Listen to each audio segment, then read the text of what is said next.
الحمد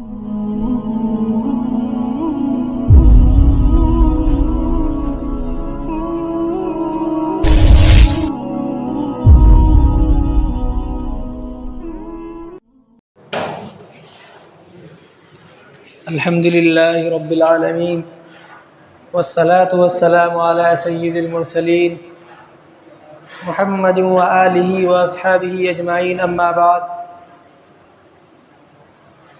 قال اللہ تبارک وتعالی فی القرآن المجید والفرقان الحمید: ان الدین عند اللہ الاسلام. وقال تعالی: ومن يبتغ غير الإسلام دينا فلن يقبل منه وهو في الآخرة من الخاسرين. صدق اللہ العظیم. اللہ تبارک و تعالیٰ کا احسان عظیم ہے کہ اللہ تبارک و تعالیٰ نے ایک بار پھر اپنے پاک گھر کے اندر جمع فرمایا. مزید کرم اس کا یہ ہے کہ عافیت کے ساتھ ہم سب کو محبت کی نگاہ سے دیکھا. اللہ تعالیٰ جس کو محبت کی نگاہ سے دیکھتے ہیں اسے اپنے گھر کے لیے قبول کرتے ہیں. اللہ تعالیٰ جس بندے پر اپنی محبت کا اظہار فرماتے ہیں اس بندے کو اپنے گھر میں آنے کی توفیق دیتے ہیں. اللہ تعالیٰ قرآن کے اندر فرماتے ہیں کہ ان الدین عند اللہ الاسلام، کہ دین اسلام ہی ایسا مذہب ہے جو قیامت تک چلے گا. اللہ تعالیٰ فرماتے ہیں وَمَن يَبْتَغِ غَيْرَ الْإِسْلَامِ دِينًا فَلَن يُقْبَلَ مِنْهُ، کہ جو آدمی دین اسلام کے علاوہ کوئی دین لے کر کے آئے گا، دین اسلام کے علاوہ کسی دین پر عمل کرنے کے لیے وہ اس کو اختیار کرے گا، اللہ تعالیٰ فرما رہے ہیں فَلَن يُقْبَلَ مِنْهُ، کہ دین اسلام کے علاوہ کوئی اور مذہب پہ اگر قائم ہے تو اس کا مذہب قبول نہیں کیا جائے گا. جب انسان کی روح نکل جائے گی اور اس کو قبر میں اتار دیا جائے گا، اللہ تعالیٰ فرشتوں سے کہیں گے کہ جائیے آپ اور اس کو جا کر کے اس سے کچھ سوالات کیجئے، اس کا امتحان لیجئے.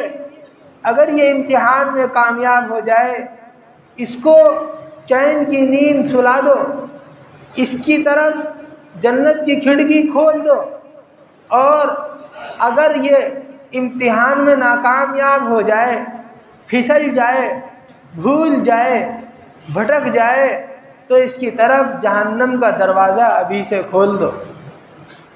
قیامت کے اندر جب اللہ رب العزت سارے لوگوں کو جمع کرے گا پھر تو یہی فیصلہ ہونا ہے کہ یہ لوگ جنت میں جائیں گے اور یہ لوگ جہنم میں جائیں گے. اس کی چھٹائی اور اس کی تعیین اس امتحان سے ہو جاتی ہے کہ جو امتحان قبر میں ہوتا ہے. کیا امتحان ہوتا ہے؟ فرشتے آ کر کے پوچھتے ہیں مر ربک، تیرا رب کون ہے؟ کس نے تجھے بنایا ہے؟ کس نے تجھے جان کا مالک بنایا؟ کس نے تجھے روح بخشی؟ کون ہے جو تجھے کھلاتا تھا؟ کون ہے جو تجھے پلاتا تھا؟ بتا تیرا رب کون ہے. اگر اللہ کی مانی ہوگی، اللہ کے احکام پر عمل کیا ہوگا اور اللہ کی مان کر کے پھونک پھونک کر قدم رکھا ہوگا، وہ انسان کہے گا ربی اللہ، میرا رب اللہ ہے. دوسرا قبر کے اندر جو سوال ہوگا وہ یہ ہوگا، فرشتے آ کر کے پوچھیں گے من نبیُّک، تیرا نبی کون ہے؟ تو وہ انسان اگر زندگی میں حضور کی اطاعت کی ہوگی، ان جیسے لباس پہنے ہوں گے، سچائی سے کام لیا ہوگا، دھوکہ دھڑی چھوڑی ہوگی اور سود جیسے بدترین جرم کو اس نے کیا نہیں ہوگا، اللہ کے رسول جیسی صورت بنائی ہوگی، ان جیسی سیرت بنائی ہوگی، وہ کہہ دے گا نبی اللہ، کہ میرا نبی، کہ اللہ کے نبی جن پر میں ایمان رکھتا تھا وہ محمد الرسول اللہ صلی اللہ علیہ وسلم. تیسرا سوال قبر کے اندر جو ہوگا انسان سے وہ یہ ہے ما دینک، کہ تیرا دین کیا ہے، کس مذہب پر تو قائم تھا۔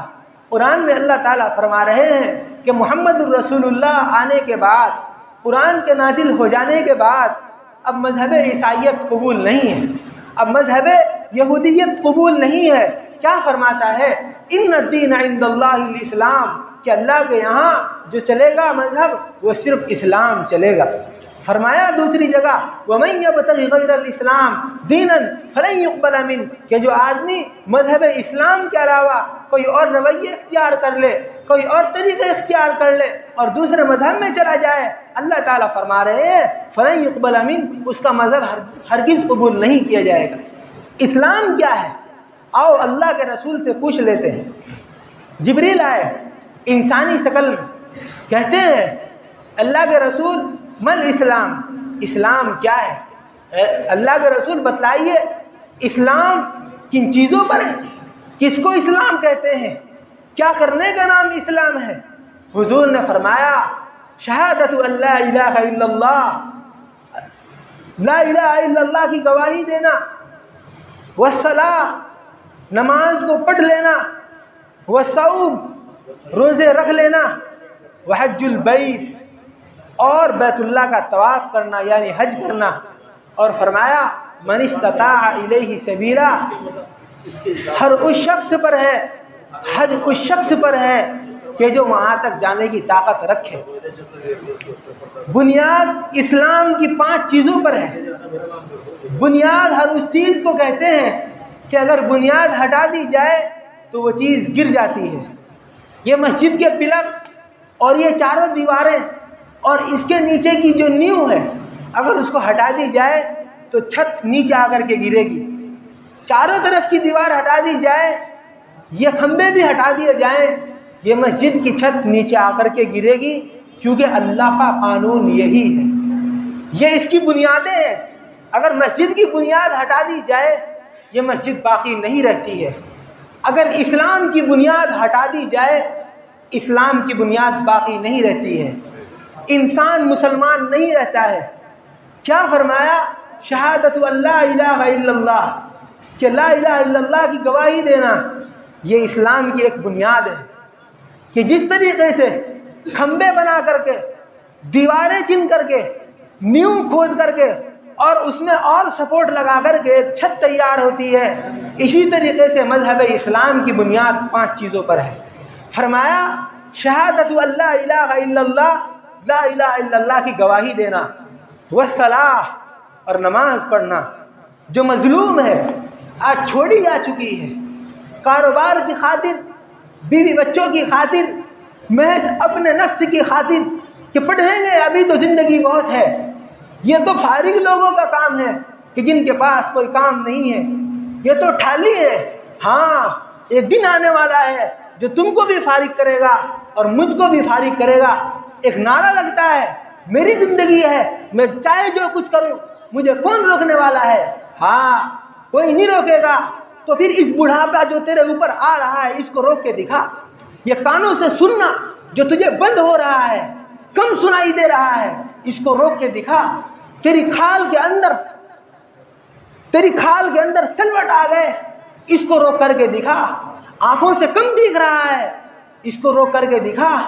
اتنا بڑا رب جس کا ہو اور وہ آدمی ہمت کر کے، جسارت کر کے اس کے سامنے کھڑا ہو، ہے کوئی عقل میں آنے والی بات؟ دوسری بنیاد اسلام کی نماز ہے جو آج چھوڑی جا چکی ہے، میں اپنے نفس کی خاطر۔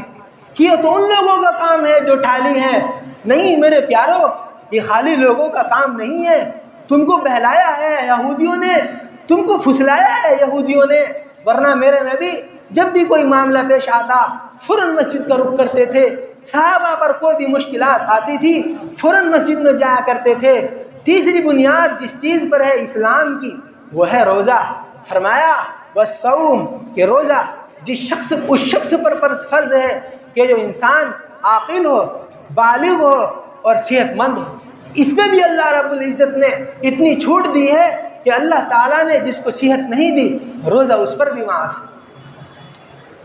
اس کے بعد اسلام کی جس چیز پر بنیاد ہے وہ حج البیت، اللہ کے گھر کا طواف ہے، حج کرنا ہے۔ جس کو اللہ بلائے، وہاں لوگ پیسے سے نہیں جاتے، وہاں لوگ اس لیے نہیں جاتے ہیں کہ میں وہاں جا کر کے پکنک بنا کر کے آ جاؤں، ہرگز ایسی بات نہیں ہے۔ معزز سامعین، جس کو اللہ رب العزت اپنے گھر کے لیے قبول کرتے ہیں اسی کو ہی بلاتے ہیں۔ یہ پیسہ اور یہ اسی طریقے سے منصب، یہ گاڑیاں، یہ محلات، یہ بنگلات، اس سے انسان اللہ کے گھر کے اندر قدم نہیں رکھ سکتا۔ کیوں؟ کیونکہ آج کل ہم لوگوں کے پاس اتنا پیسہ نہیں ہے جتنا غیر مسلموں کے پاس ہے۔ اگر وہاں جانا محض پیسے کی بنیاد پر ہوتا تو ہم سے پہلے وہاں کہیں کفار پہنچ جاتے ہیں۔ جو آدمی ہے اجرے میں پڑھ لے گا سنتا مسجد اگر بھر گئی ہے، جگہ نہ ملی ہو، وہ حجرے میں چلا جائے۔ سنتا وہاں پڑھ لینا، یہاں بات چیز چل رہی، سنتا وہاں پڑھنا بھی چاہیے، کھول دیا وہاں پر انتظام کر دیا۔ معزز سامعین، یہ تھی وہ 5 بنیاد اسلام کی کہ جن پر اسلام قائم ہے۔ اگر کوئی چیز بنیاد سے ہٹا دی جائے تو وہ گر جاتی ہے۔ میں ایک بار پھر دوہرا رہا ہوں، غور سے سن لینا۔ فرمایا شہادت اللہ الہ الا اللہ، لا الہ الا اللہ کی گواہی دینا، والصلاۃ اور نماز کا قائم کرنا، والصوم اور روزے رکھنا، وحج البیت اور اسی طریقے سے فرمایا کہ حج کرنا کہ جس پر اللہ رب العزت نے مال دیا ہو۔ کتنا؟ من استطاع الیہ سبیلا، جو وہاں چلا جائے اس کے گھر والے فاقے سے نہ مرے، وہاں سے آ جائے اس کے گھر والے کسی کے سامنے ہاتھ نہ پھیلائیں۔ اتنا مال اللہ نے اگر کسی کو دیا ہے اس پر حج فرض ہے۔ یہ ابتدائے اسلام کی بات ہے۔ اللہ کے رسول نے فرمایا اسلام یہ ہے۔ جب اسلام مکمل ہوا، اللہ نے دین کو غلبہ دیا، صحابہ کو غلبہ دیا، سارے شہر فتح ہو گئے۔ اس وقت انتہائی اسلام میں کہ جب اللہ نے کہا الیوم اکملت لکم دینکم واتممت علیکم نعمتی، کہ آج مذہب اسلام مکمل ہو گیا ہے، یہ آپ کا دین ہے، آپ اس پر قائم رہیے۔ اس وقت ایک صحابی ہیں حضرت عمر بن عبسہ، انہوں نے پوچھا یا رسول اللہ اسلام کیا ہے؟ اس وقت آپ کا جواب کچھ اور ہے۔ فرق پتہ چلا کہ ابتدا اسلام کی ان 5 چیزوں سے ہے اور انتہا اسلام کی ان 2 چیزوں سے ہے۔ کیا فرماتے ہیں؟ طیب الکلام و اطعام الطعام، کہ میٹھا بولنا اور کھانا کھلانا دونوں امت سے خالی ہیں۔ عبادات غالب ہیں، اخلاق کھورے ہیں۔ اخلاق اتنے خراب ہیں کہ انسان سلام نہیں کر سکتا۔ اخلاق اتنے خراب ہیں کہ دیندار آدمی بھی اس کے پاس جانے سے کترتا ہے، کہ اس کی زبان اتنی آوارہ ہے کہ نہ بڑے کو دیکھتی ہے نہ چھوٹے کو دیکھتی ہے، نہ یہ فرق کرتی ہے کہ یہ ذی علم آدمی ہے، نہ یہ فرق کرتی ہے کہ یہ جاہل آدمی ہے۔ اخلاق اتنے کہنے اور فرسودہ ہیں کہ انسان کی زبان سے زہر اگلتا ہے۔ میرے محترم بزرگ و ساتھیوں، حضور نے فرمایا کہ جس انسان کو اللہ نے پیسہ نہیں دیا، وہ کھانا نہیں کھلا سکتا، اس کو چاہیے کہ وہ زبان سے میٹھا بولے۔ اسلام کی بنیاد حضور فرما رہے ہیں انتہائی اسلام طیب الکلام، اچھا بولنا اور کھانا کھلانا ہے۔ اللہ تعالیٰ نے جس کو توفیق دی ہے عمراء میں سے، رئیسوں میں سے، وہ کھانا کھلا رہے ہیں۔ لیکن جو آدمی یہ چاہے کہ میں بھی انتہائی اسلام پر رہوں، حضور کی شفاعت مجھے بھی نصیب ہو، اس کو چاہیے کہ وہ اپنا بول میٹھا کر لے۔ بڑوں کا بھی کہنا ہے اگر آپ کے پاس گڑ نہیں ہے تو آپ کم سے کم میٹھی بات کیجئے، اور آپ لوگوں سے درخواست ہے کہ آپ لوگ تھوڑا پہلے آ جایا کریں، اور منتظمین سے بھی کہوں گا کہ اذان کا وقت تھوڑا جلدی ہو جاتا ہے، کوئی قرآن میں فرض نہیں ہے کہ آپ 12:35 پہ اذان کرائیں۔ جب بھی زوال کا وقت ہو فوراً اذان کہہ دی جائے۔ جس کو اللہ توفیق دے اپنے گھر کے اندر بلائے، جس کو چاہے نہ بلائے، یہ ہمارا اور آپ کا کام نہیں ہے۔ دعا ہے کہ اللہ رب العزت مجھے بھی اور آپ کو بھی صحیح طور پر اسلام